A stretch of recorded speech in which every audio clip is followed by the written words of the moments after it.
Welcome back students. Previous video के अंदर हम बात कर रहे थे रसारोहण की क्रियाविधि के बारे में। अब हम बात करेंगे आज वाष्पोत्सर्जन क्रिया के बारे में बात करेंगे। वाष्पोत्सर्जन क्रिया क्या होती है? देखो, वाष्पोत्सर्जन क्रिया को अगर हम परिभाषित करने का प्रयास करें तो ये एक ऐसी प्रक्रिया है पौधे के वायु विभागों द्वारा जल का वाष्प के रूप में उड़ना जो होता है वह जल का वाष्प के रूप में बाहर निकलने की जो प्रक्रिया होती है उसे कहते हैं वाष्पोत्सर्जन क्रिया। पौधे के वायवीय भागों द्वारा जल का वाष्प के रूप में वेपर के रूप में वाटर वेपर के रूप में बाहर निकलना क्या कहला रहा है? वाष्पोत्सर्जन क्रिया कहलाती है। अब वायु भागों में सबसे ज़्यादा जो वाष्पोत्सर्जन क्रिया होती है वो पत्तियों द्वारा होती है। किसके द्वारा होती है? वो पत्तियों के द्वारा होती है। और लगभग ये प्रक्रिया होती है 80 से 90% जो प्रक्रिया होती है वो किसके द्वारा होती है? पत्तियों के द्वारा होती है। तो हम यहाँ परिभाषित करते हैं इसको। परिभाषा के बारे में बात करें, परिभाषा पौधे के वायवीय भागों द्वारा जल का वाष्प के रूप में पौधे के वायवीय भागों द्वारा जल का वाष्प के रूप में बाहर निकलना वाष्पोत्सर्जन कहलाता है।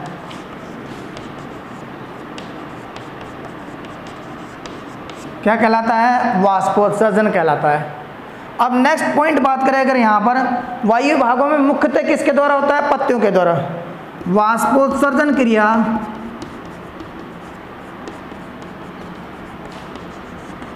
मुख्यतः पत्तियों द्वारा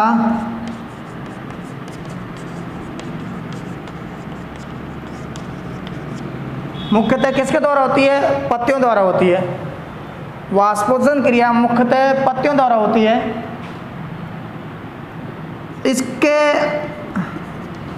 द्वारा लगभग 80 से 90% वाष्पोत्सर्जन होता है।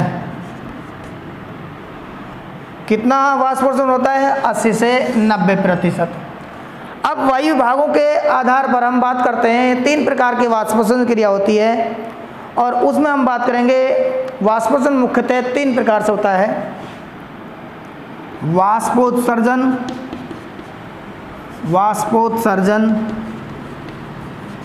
मुख्यतः 3 प्रकार का होता है। नंबर वन बात करते हैं रंध्रीय वाष्पोत्सर्जन। रंध्रीय वाष्पोत्सर्जन। नंबर 2 बात करते हैं हम उपत्वचीय वाष्पोत्सर्जन। उपत्वचीय वाष्पोत्सर्जन। और नंबर 3 बात करें हम वो है वातरंध्रीय वाष्पोत्सर्जन। वातरंध्रीय वाष्पोत्सर्जन इसको हम बोलते हैं लेंटिसेलर, इसको क्यूटिकुलर बोलते हैं और स्टोमेटल। क्या बोलेंगे इसको? स्टोमेटल। इसको बोलते हैं क्यूटिकुलर और इसको बोलते हैं लेंटिसेलर। क्या बोलेंगे? लेंटिसेलर। अब 1 बाय 1 इसके बारे में हम बात करेंगे। रंध्रीय वाष्पोत्सर्जन के बारे में, उपत्वचीय वाष्पोत्सर्जन के बारे में और वातरंध्रीय वाष्पोत्सर्जन के बारे में पढ़ेंगे। अब नेक्स्ट तो हम बता रहे थे वाष्पोत्सर्जन के प्रकार और उसमें रंध्रीय वाष्पोत्सर्जन, उपत्वचीय वाष्पोत्सर्जन और वातरंध्रीय वाष्पोत्सर्जन के बारे में बात कर रहे थे। इसे स्टोमेटल क्या कहा गया था? इसको स्टोमेटल। और इसको क्या कहा गया था? क्यूटिकुलर। और इसे लेंटिसेलर कहा गया। अब देखिएगा हम बात करते हैं रंध्रीय। पहले बात कर लेते हैं रंध्र, स्टोमेटा। ये जो रंध्र होते हैं ना, रंध्र ये सामान्यतः पृष्ठधारी पत्तियां जो होती है ना, पृष्ठधारी पत्तियां, उनकी सतह पर छोटे छोटे छिद्र के रूप में पाए जाते हैं। उनकी सतह पर छोटे छोटे छिद्र पाए जाते हैं। पृष्ठधारी सब पत्तियां जो होती हैं उनकी निचली सतह पर कौन सी सतह पर? निचली सतह पर छोटे छोटे छिद्र पाए जाते हैं जिन्हें क्या कहते हैं? रंध्र कहते हैं। पृष्ठधारी पत्तियों की निचली सतह पर छोटे छोटे छिद्र पाए जाते हैं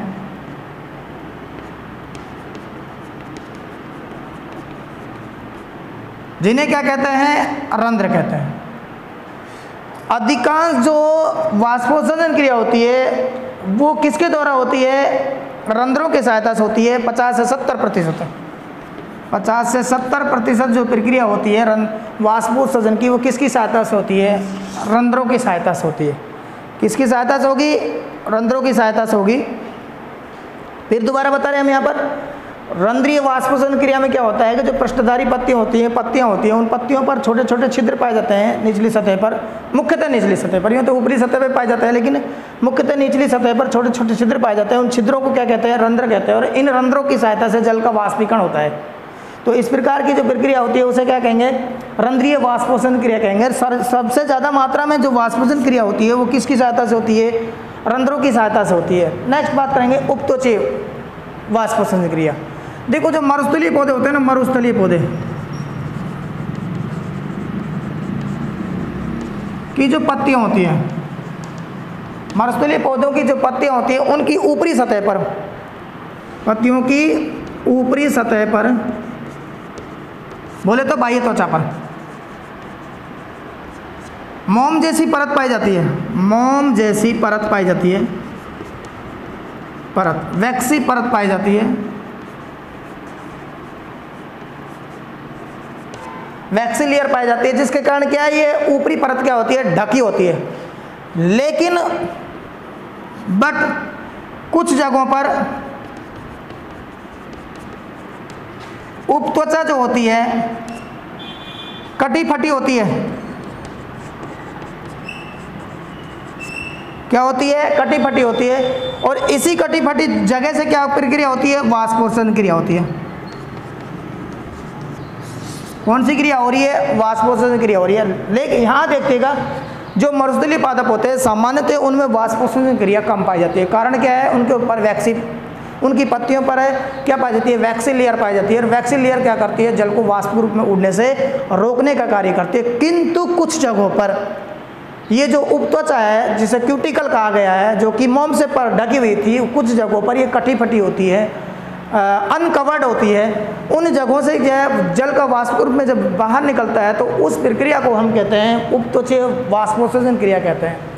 ये केवल किन में पाई जाती है? मरुस्थलीय पौधों के अंदर ये प्रक्रिया पाई जाती है, मरुस्थलीय पौधों के अंदर। और इसकी सहायता से 3 से 10% वाष्पोत्सर्जन क्रिया होती है।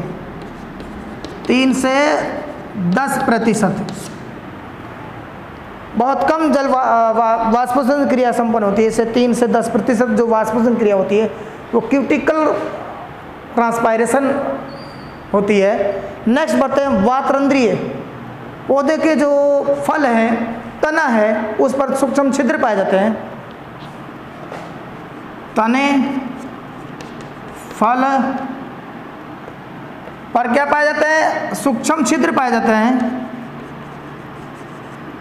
क्या पाया जाता है? सूक्ष्म छिद्र। उन सूक्ष्म छिद्रों को क्या कहते हैं? वातरंध्र। क्या कहते हैं उनको?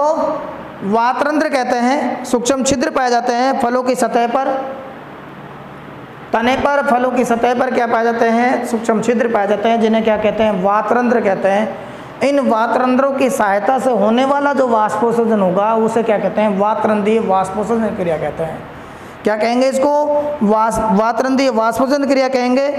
और बहुत कम मात्रा में होता है। इसका जो वैल्यू है, जो हमारे पास 0.1% वाष्पोत्सर्जन क्रिया होती है।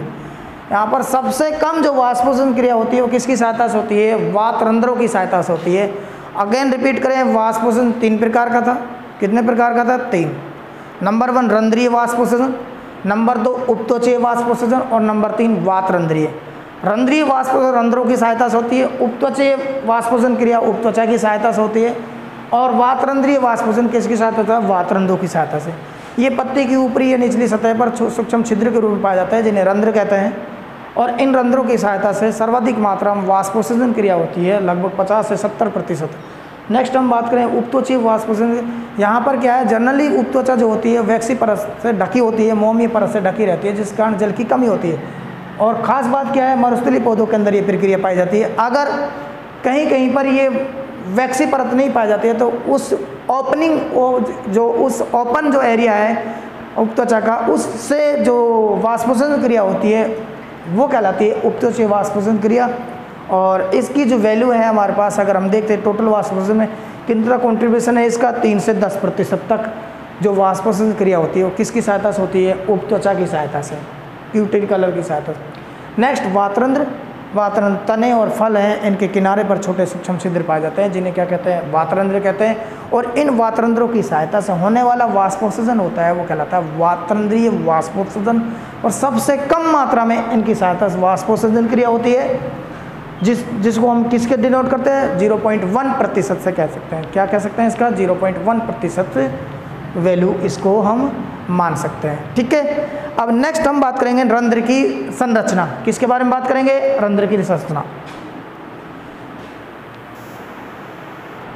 जैसा कि हमने बताया था रंध्र की संरचना के बारे में हम बात कर रहे थे, तो यहाँ पर हमने बताया था आपको कि जो रंध्र होते हैं पत्तियों की ऊपरी व निचली सतह पर, पत्तियों की ऊपरी व निचली सतह पर एक सूक्ष्म छिद्र रूपी संरचना होती है। जिन सूक्ष्म छिद्र रूपी संरचनाओं को क्या कहते हैं, रंध्र कहते हैं। अब अधिकांश पादपों के अंदर ये जो रंध्र होते हैं इनकी जो संरचना होती है उसके लिए हमारे पास जो पत्ती जो होती है उसमें विशिष्ट प्रकार की कोशिकाएं पाई जाती हैं। उन विशिष्ट प्रकार की कोशिकाओं को कहते हैं द्वार कोशिकाएं। क्या बोलते हैं उनको, द्वार कोशिकाएं। तो यहाँ पर हम ये कह सकते हैं पत्तियों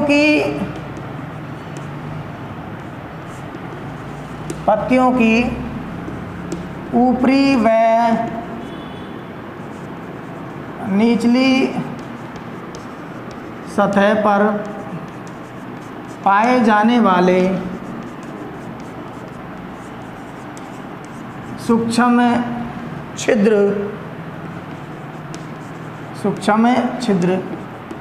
रंध्र कहलाते हैं।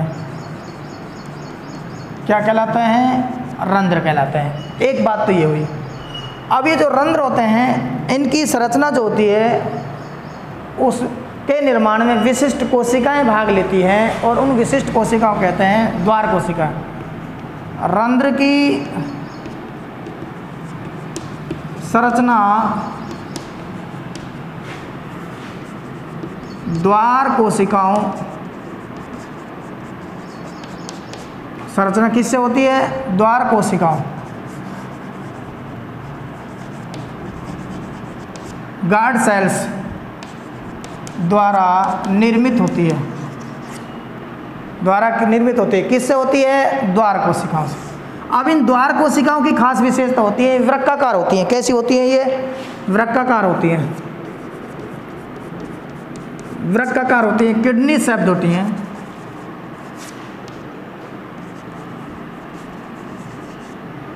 कैसी होती हैं, किडनी शेप्ड होती हैं, वृक्काकार होती हैं। कैसी होती हैं, देखो इनकी संरचना को हम इस प्रकार समझ सकते हैं। यहाँ पर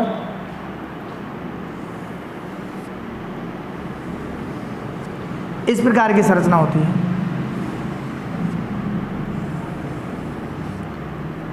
ये द्वार कोशिकाएं। इन द्वार कोशिकाओं में खास बात ये होती है कि जीवद्रव होता है, हरितलवक होता है, केंद्रक होता है, यानी कि आवश्यक जो कोशिकांग होते हैं कोशिका के वे सभी पाए जाते हैं। इसके अंदर जीवद्रव भी पाया जाता है, हरितलवक भी पाया जाता है और केंद्रक भी पाया जाता है, आर प्रेजेंट। ठीक।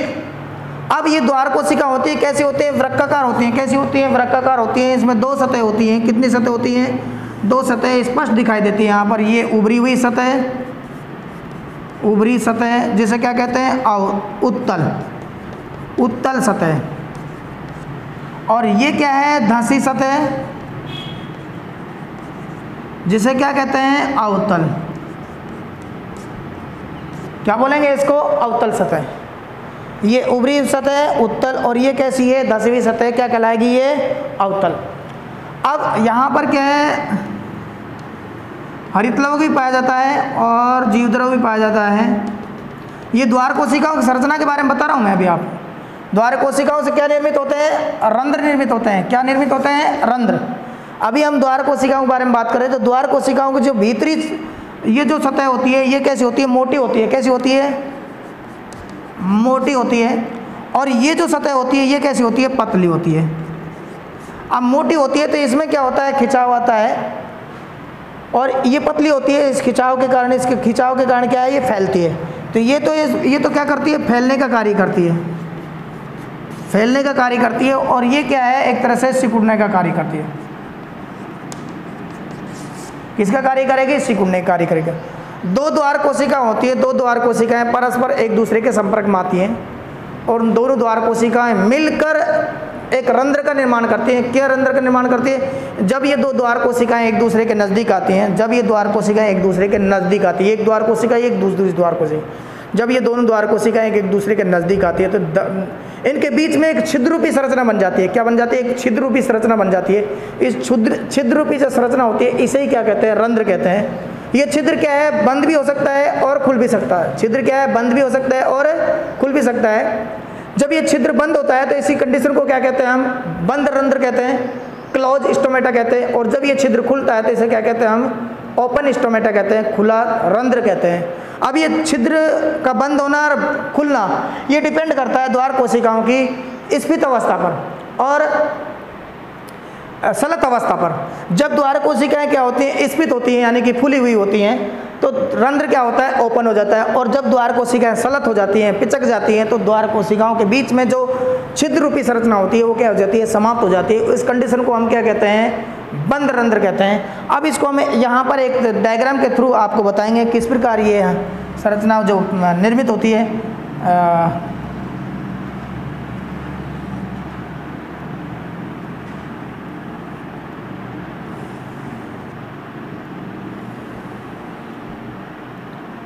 ये हमारे पास संरचना है। ये जो है ये क्या है? रंध्र। ये हमारे पास हरित लवक,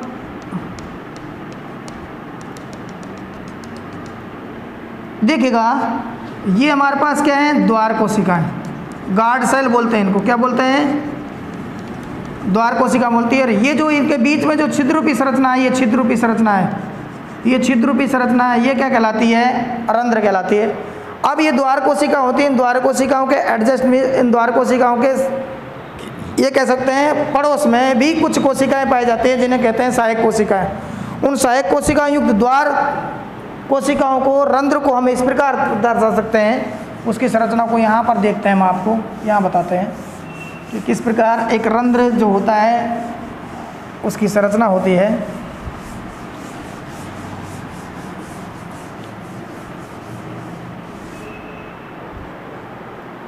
देखो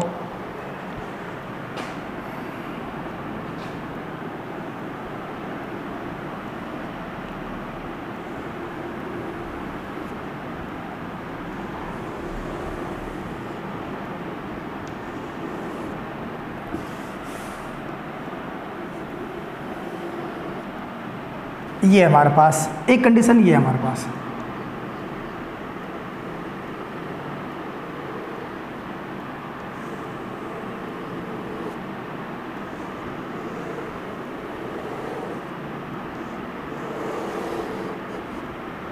ये कंडीशन, ये हमारे पास इसकी सहायक कोशिका है।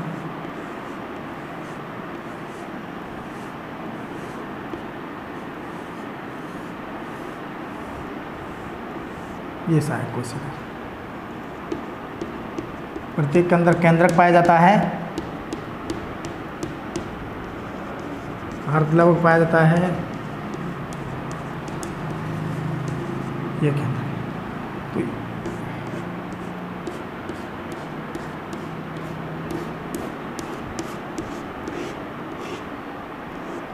इस प्रकार ये हमारे पास, यहाँ पे देख लेते हैं, थोड़ा सा इसको भी दर्शा देते हैं।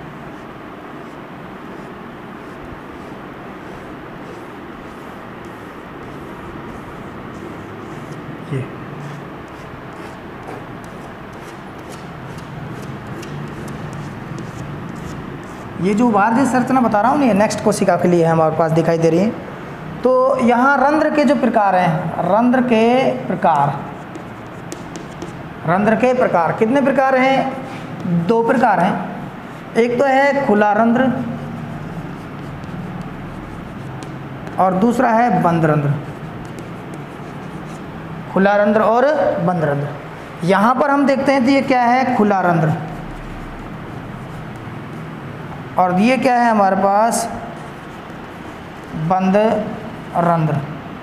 देखो यहाँ ये क्लियरली रंध्र दिखाई दे रहा है, और यहाँ पर क्या है? ये रंध्र समाप्त। रंध्र क्या है? समाप्त। ये जो हमारे पास है सहायक कोशिका, ये क्या है? सहायक कोशिका।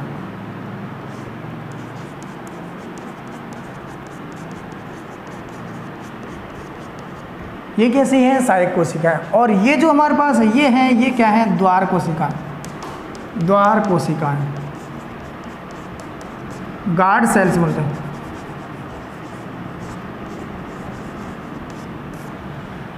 गार्ड सेल्स बोलते हैं। ये हमारे पास क्या है थी? द्वार कोशिकाएं, और ये क्या है हमारे पास? सहायक कोशिकाएं।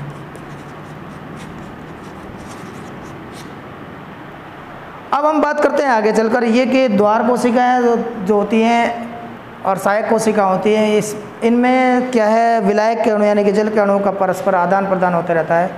ये 2 कंडीशन जो बन रही है हमारे पास रंध्र के 2 प्रकार की, ये खुला रंध्र और बंद रंध्र। तो खुला रंध्र जो होता है ना, खुला रंध्र, उसके अंदर क्या होता है? द्वार कोशिका कैसी होती है? स्फीत। द्वार कोशिका क्या होती है? स्फीत। और यहाँ पर बंद रंध्र के अंदर की बात करें, द्वार कोशिका कैसी होती है? सलत।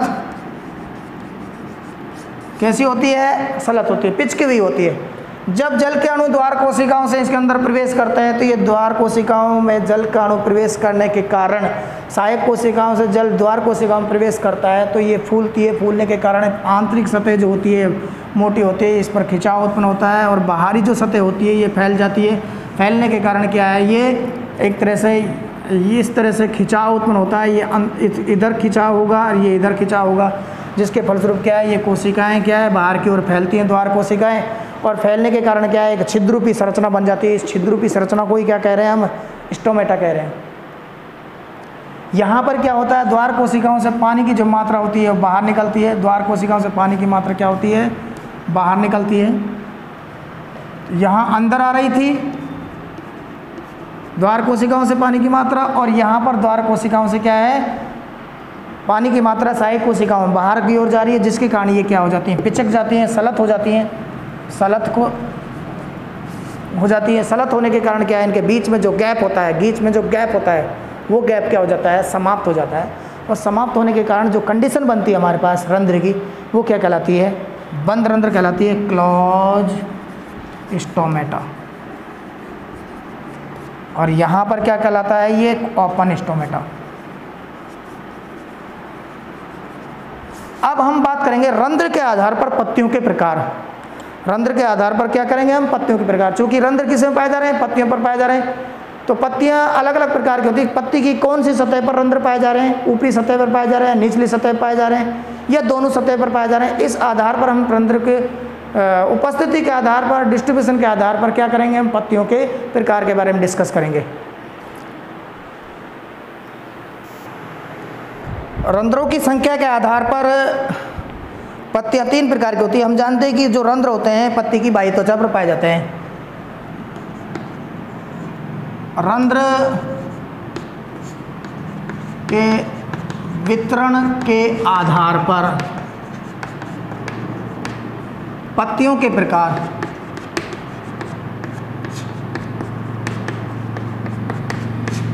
वितरण के आधार पर पत्तियों के प्रकार।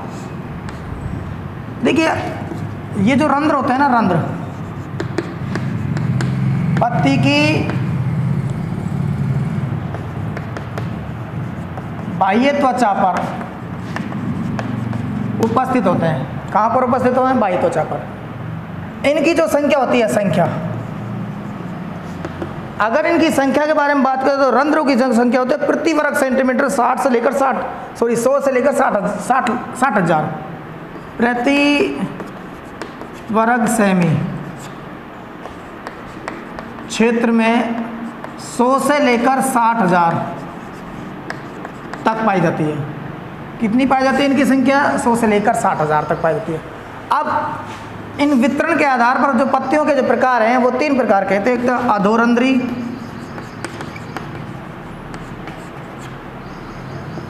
और नंबर 2 है हमारे पास अधोरंध्री के बाद में अधिरंध्री,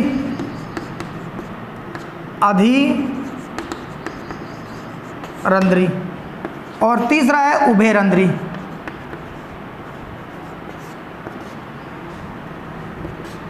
अधोरंध्री इसको बोलते हैं हाइपोस्टोमेटिक, हाइपोस्टोमेटिक, इसको बोलते हैं हाइपोमेटिक,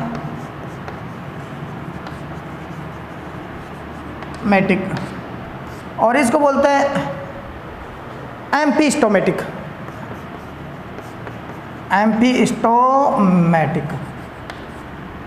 ठीक है, अब मैं आपको समझाने के लिए बताऊं, अधोरंध्री जो होते हैं ना, ये ऐसी पत्तियां होती है जिनमें जो रंध्र जो पाए जाते हैं वो केवल निचली सतह पर पाए जाते हैं। पत्ती की निचली सतह पर, पत्ती की निचली सतह पर कहाँ पाए जाते हैं? निचली सतह पर। अधिरंध्री ऊपरी सतह पर,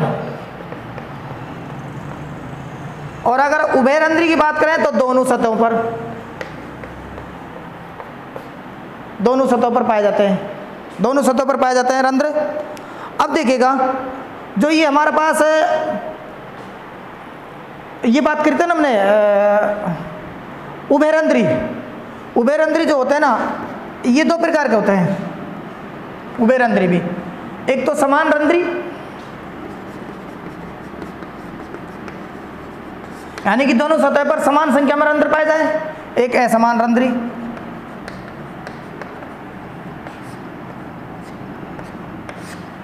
एक सतह पर ज्यादा रंध्र पाए जाए, दूसरी सतह पर क्या है? कम पाए जाते हैं। देखिए कि यहाँ पर अधोरंध्री, अधिरंध्री, उभयरंध्री। अधोरंध्री निचली सतह पर रंध्र पाए जाते हैं, अधिरंध्री ऊपरी सतह पर रंध्र पाए जाते हैं, उभयरंध्री दोनों सतह पर रंध्र पाए जाते हैं। अब एक खास बात है यहाँ पर, मैं आपको इधर से नोट करा देता हूँ। जो अधोरंध्री होते हैं ना, अधोरंध्री, इन्हें एप्पल टाइप के रंध्री बोलते हैं। क्या बोलते हैं? एप्पल टाइप के स्टोमेटा। क्या बोलेंगे इनको? Apple type stomata. बहुत बहुत इंपॉर्टेंट है ये। किसको बोल रहे हैं हम? अधोरंध्री को। अब हम बात करते हैं अधिरंध्री। तो यहां पर है हमारे पास जलीय जो पौधे होते हैं, जलीय पौधे, उनमें हम बात करते हैं। यहाँ पर रंध्र जो होते हैं, क्योंकि जलीय पादप होते हैं, उनकी जो निचली सतह होती है वो क्या? पानी के संपर्क में रहती है। ऊपरी जो सतह होती है वो पानी के संपर्क में रहती है, इसलिए ऊपरी सतह पर क्या पाए जाते हैं? एक तरह से रंध्र पाए जाते हैं। तो यहाँ हम लीली प्रकार के रंध्र बोल सकते हैं इनको, लीली टाइप स्टोमेटा। वाटर लिली होती है ना, लीली टाइप में। अब हम बात करते हैं किसकी? ये जो बात करते हैं इसकी, उभयरंध्री की, ये जई प्रकार के होते हैं, जई, ओट टाइप, जई प्रकार। अगेन रिपीट कर रहा हूं, ये सेब प्रकार के, ये हमारे पास लीली प्रकार के, और ये हमारे पास क्या है? जई प्रकार के। यहाँ जई प्रकार के क्योंकि इन पादपों के अंदर जो पत्तियां होती है समद्विपार्श्विक पत्ती पाई जाती है, समद्विपार्श्विक पत्ती पाई जाती है। यहाँ पर कौन सी पत्ती पाई जाती है? समद्विपार्श्विक, समद्विपार्श्विक पत्तियां। समद्विपार्श्विक पत्तियां जो होती है ना, ये आइसोबाइलेटरल कहलाती है इंग्लिश के अंदर। इनमें क्या होता है? दोनों सतहें लगभग समान होती है संरचनात्मक दृष्टि से, दोनों सतह, ऊपरी सतह और निचली सतह के समान, और दोनों पर क्या समान मात्रा में सूर्य का प्रकाश पड़ता है। ठीक, और रंध्र क्या होते हैं? इनमें दोनों में समान मात्रा में पाए जाते हैं, ऊपरी सतह भी पाए जाते हैं और निचली सतह भी पाए जाते हैं। खास बात ये किसमें? ओट टाइप में या जई प्रकार के जो रंध्र होते हैं, पत्ती होती हैं। और इन पत्तियों को क्या बोलते हैं हम? क्या बोलते हैं, अधि। और जो रंध्र होते हैं वो क्या कहलाते हैं, जई प्रकार के। लीली टाइप में जलीय पादप होते हैं, इनमें जलीय पादप के बारे में बात करते हैं। और एप्पल टाइप में, इसमें जो हम बात करते हैं, जो पत्तियां होती हैं ना, दो प्रकार की पत्तियां होती है, एक तो समद्विपार्श्विक पत्ती होती है और एक पत्तियां जो हमारे पास होती हैं, कौन सी, ये किस तरह से अरे बोलते तो हैं जिनको